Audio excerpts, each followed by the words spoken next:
Hi guys, and welcome to another review. This time around I'm bringing you the Blon Book. This is the latest from Blon, a 2DD IM, not their first 2DD IM.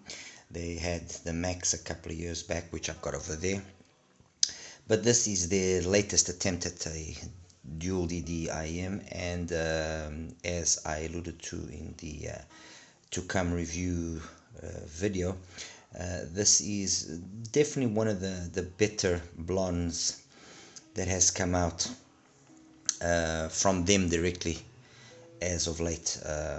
We've had the collaboration with Zeus, we've had the collaboration with HBB, which obviously were tuned to their respective influencers' taste, but directly from Blon.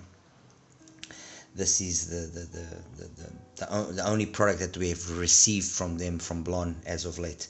I mean, in terms of the accessories, I mean, they are acceptable, I guess, better than what Blon used to give us. This is the stock cable. I'm not using the stock tips, although the stock tips are, at least visually, they're half decent. I'm using some KB Euro 7s, as you can see. And these tips worked really well with the book here. In terms of the IM itself, it's an all metal shell. There's two colors, a silver and a black. I've got here the silver, I've got a black on the way, which I pretend to give it a little bit of my own flavor, and then I'll get back to you guys with that. 10 and a 6mm inside. Apparently they use the same sort of diaphragm material, so they are the same sort of drivers, just different sizes. The 10mm is the one that it's facing the nozzle, the 6mm is behind it, so the 6mm is over here, the 10 is over there. You can see those two vents there, which I assume will be for each one of the respective drivers. And in the back I don't see any other vent, unless that second vent there is a vent for the back part of the drivers. But anyway, in terms of fits fine, no issues. I've got it here with the stock cable, but I did listen to it, and I did most of the listening actually with a different cable. I just got to have it here with the stock cable just for the sake of the review. With the stock cable, the ear hook here doesn't really work in favor, at least not with my ears, and I did encounter some problems with it, and I wasn't really very happy. The cable I ended up using was this Hakuge cable, which, although the ear hook is also not that different in terms of how tight it is, it actually did work much better than the stock cable. But anyway, jumping into what we want to know, which is what is the sound like. And once again, I did allude to the fact in the initial video that I made that this was a really a pleasant surprise, and I maintain that statement. In the, let's say, budget dual DD IMs, so IMs which are under the $30 price bracket, we don't really have a lot of really solid options. We've had the MT4 from the MT3, from mistaken, from TRN. We've had a couple of we've got a couple of KZs, the Caster Pro, the Taurus. We've had some BQ EQZ, sorry, some BGVP as well. Propositions, we've had a couple of IMs or brands that have tried to do something at that price point, but not really very successful. I probably would say that the most successful have been the Casters, and the Caster Pro base edition that I have here is in my opinion one of the best ones that you can find and I mean, I've seen this at $20, and I was actually seeing it's actually lower than that already. I've seen this as low as $15. So when you consider that price point, it's really impressive what you're able to get. Is it devoid of faults or of issues? No, of course it's got a little few things here and there, but when you take the price into account, you automatically are hard pressed to point faults. If there is any real fault that you want to point at it, is that at times you do get the feeling that the bass driver, or one of the drivers inside, which is doing more the bass part of the spectrum, is maybe just slightly not integrated as correctly as would be the ideal. But then again, that's in the base version, and that's again with the setting that I'm using. With other settings where the bass is not as boosted, that, let's say, slight lack of coherence between the two drivers is not noticeable. At least I didn't pick up on it. And even when I did pick up on it, it's a nitpick. Trust me, guys, it's a nitpick. It is a proper IM that sounds really good and does what it's supposed to do really good, and it's got two really good drivers inside. Don't forget that these are using the super linear drivers, which is the same drivers that you find, for example, in the Zenith, which is significantly more expensive than the Caster Pro. Okay, so we got that. The BL Max was an attempt from Blon to make a dual DD. They tried this whole different crazy shell approach, which in terms of fit worked for some, didn't work so well for others. Tuning wise, it was nothing special, honestly, with the exception of the BL05S and the BL03, of this generation of Blons. The rest were a little bit lackluster, let's put it that way, and this is no exception. This one, the BL07, no exception. And then over here we got the 7Hz Elua Ultra, which is on par with the Caster Pro, one of the best, let's say, budget dual DDs that you can find. Absolute gem of an IM. I truly am impressed with how good the Elua is. It's I don't understand why this wasn't what the Elua initially sounded like. I just don't. The original Elua was a mess. Now we have here the book, and obviously this is going to be a bit of a controversial statement that I'm going to make rather. And not necessarily one that many people will agree, but I think it's not totally out of context for me to say that in terms of the budget dual DDs, it is safe to say that the book does join now the Caster Pro and the Elua. Is it better than the other two? No, it's not better than the other two. It's got its things going for it. It's got really good bass. The bass is definitely one of the aspects of the book that I really liked. The only thing here in the book that and I wish they could have done a slightly better job, I really do, is, and I'll show you the graph in a second, is that the initial pin again is very abrupt and it peaks at under 2 kilohertz. Yes, that does make the vocals stand a little bit more forward, and it opens up the sound, and that's good. And were it not for the fact that after that peak things drop off quite significantly, then this would not have been as successful. That's the reality. But the way that they've done that peak there and then dropped the energy straight away below that, or above that rather, makes the overall sound that comes from the book be very surprising. And that's where that surprise that I had comes from, because I actually measured the IM first. I looked at the graph and I said, oh my god, this is going to be a mess. And then when I listened to it, I was really impressed. So bass, as I said, really good, clean, detailed bass. No issues in terms of bleeding into the mids or anything of the sort.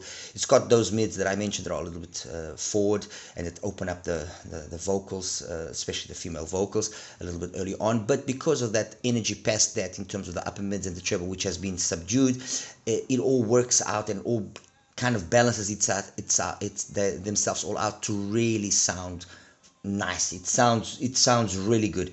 Does it sound as good as the Caster or the Elua? No, it doesn't. But there are occasions where it actually does sound better than the Caster, and there are occasions that forwardness of the of the book does actually help it sound more entertaining and more engaging than the Eloa. That's the reality. So although it doesn't outright beat those two, which I believe are the references, there are instances where it actually does do better than those with specific songs.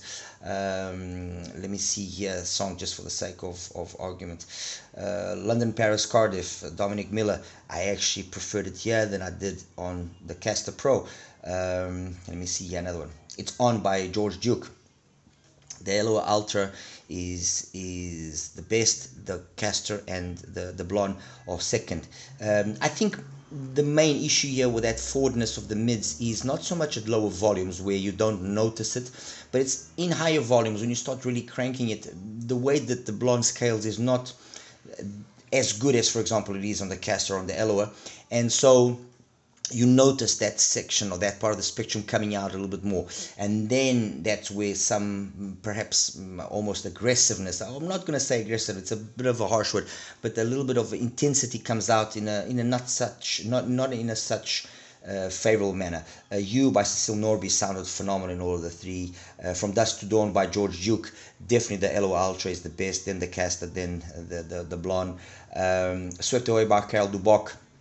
The book actually did a really good job of that one. I would say on par with the Castor Pro, but the Eloa Ultra still came out on top. Let me see another song. In terms of EDM, phenomenal. Space and Time, Got It All by AK69, which is a Japanese rap artist, really, really good.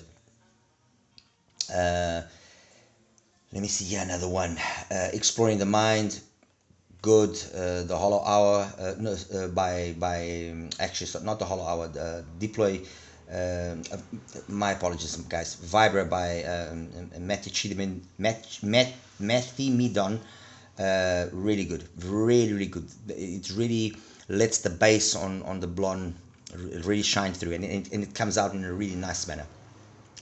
Anyway, overall, solid sound. The graph doesn't in any way, in my opinion, do it justice. This is one of those cases where the graph doesn't do justice to what the sound actually is. Could it have been slightly more polished up? And yes, without a doubt, the Blon could have been slightly more well executed. I agree with that. But considering all the releases that they've had as of late, this is a solid release, and it's solid enough for me to, again, like I said earlier, place it amongst a viable option in terms of the budget dual DDs, which in my opinion has been dominated by the Castor Pro and by the Eloa. There's been countless other models, like I mentioned before, but they just were very lackluster. The Blon definitely does join this group. It does have its positives, it does, but ultimately those two I will say are probably safer choices, although the Blon will have its place. As compared to its BL Max sibling, it's a better IM in every aspect. Not only in terms of the fitment, it's better, doesn't have that crazy shape of the Max, which made it a nightmare to fit for some people, but it's got more extension up top. It's more detailed up top. And that is noticeable, and the bass quality, especially of the Blon, is also superior to the Max. Is it because it's lower in terms of level, or is it because the driver is different? I'm not sure, but what I do know is the bass quality here of the book is substantially better than the bass quality of the Max. The bass just sounds very one-notish, while here you can definitely see that it's capable of resolving more complex bass tracks, and it does a really good job of it. And guys, that's basically it in a nutshell. There's really not much more than I can say here about the Blon, the book. A nice IM, I would say worthwhile, at least you guys are listening to it. And for the price, when you consider the price, I mean, I've seen this at $23. You can't really say, oh, I'm gonna make a terrible mistake and I'm gonna buy something and I'm gonna regret. No, definitely not. Anyway, as always, like and subscribe. Oh, my apologies, I was jumping ahead. Let me just quickly show you the graphs, and then we'll finish up. Anyway, let's see now the graphs here for this whole Blon book. So the Blon book graph is this one.